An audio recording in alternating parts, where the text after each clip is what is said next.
L'extrême nord du Cameroun, région déchirée par le terrorisme. C'est dans ce contexte sombre que Kabirou Youssoufa, journaliste et écrivain, a écrit La poudre et le sang, un roman qui secoue et dénonce les atrocités commises par les groupes terroristes. Moi qui ai vécu l'histoire de Boko Haram à travers la télévision, La poudre et le sang me donne l'opportunité de vivre cette histoire à travers le regard de Jamel, qui est l'acteur principal de ce roman.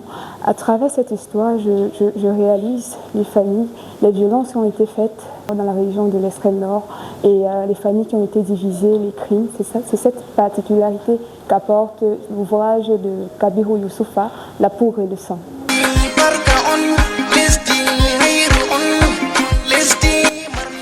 À travers les pages de ce roman, l'auteur nous plonge dans l'enfer vécu par les populations locales. Avec une précision chirurgicale, il décrit les scènes de violence, les massacres, les enlèvements qui ont marqué la région.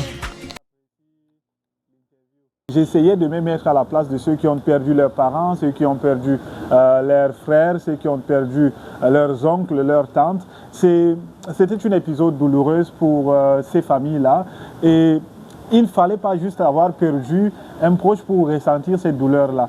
J'étais très touché parce que lorsque vous lisez La poudre et le sang, il y a des chapitres qui décrivent les attentats, les attaques de Boko Haram, les incursions, souvent nocturnes, parce que c'est la méthode qu'ils utilisent régulièrement, les incursions nocturnes, les attentats kamikazes dans les lieux de culte, tels que les églises, les mosquées, et même dans les lieux publics, notamment les marchés.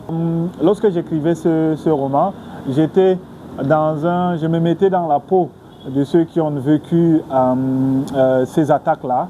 Je me mettais dans la peau souvent des kamikazes, parce que ces kamikazes-là ont également une vie, une histoire à raconter. Je me mettais dans la peau des femmes qui se faisaient violer. Je me mettais dans la peau des enfants qui ont perdu leurs parents. Je me mettais dans la peau de l'époux qui a perdu sa femme. Je me mettais dans la peau de la femme qui a perdu son époux. Donc je me mettais dans la peau de chacun de mes personnages afin de pouvoir ressortir l'émotion qu'il ressent.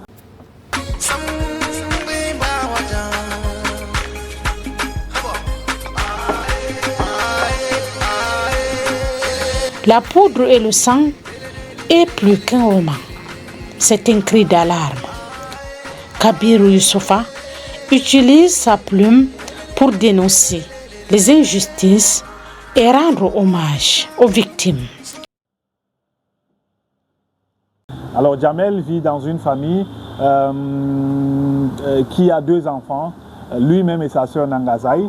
Et il avait ses 2 parents, les 2 avaient ses 2 parents avant l'avènement de Boko Haram, parce que le premier chapitre de ce roman, lorsque vous le lisez, le titre même de ce chapitre, c'est Puis vint Boko Haram. Puis vint Boko Haram, ça veut dire qu'il y avait une vie avant Boko Haram.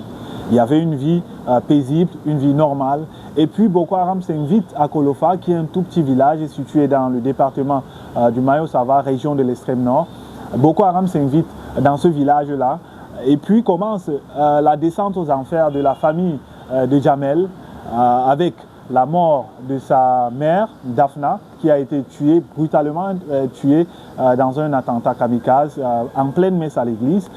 Kalauna ne se remettait pas de cette mort-là, Jamel était touché, Nangaza également.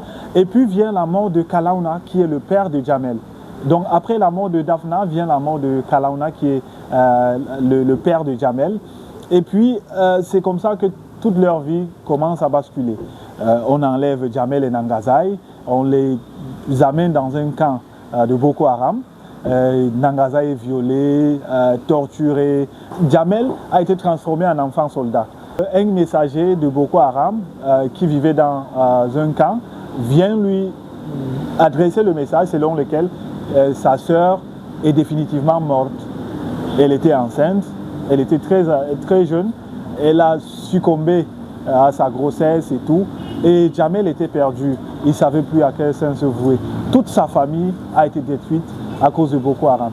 C'est là où il commence à réfléchir. Est-ce qu'il fallait qu'il s'enfuit? Est-ce qu'il fallait qu'il venge son père, sa mère, sa sœur? Et c'est là où il commence donc à se rebeller et à prendre les armes contre les terroristes Boko Haram. Mais malheureusement, l'histoire s'achève de manière triste parce que Djamel lui-même est tué.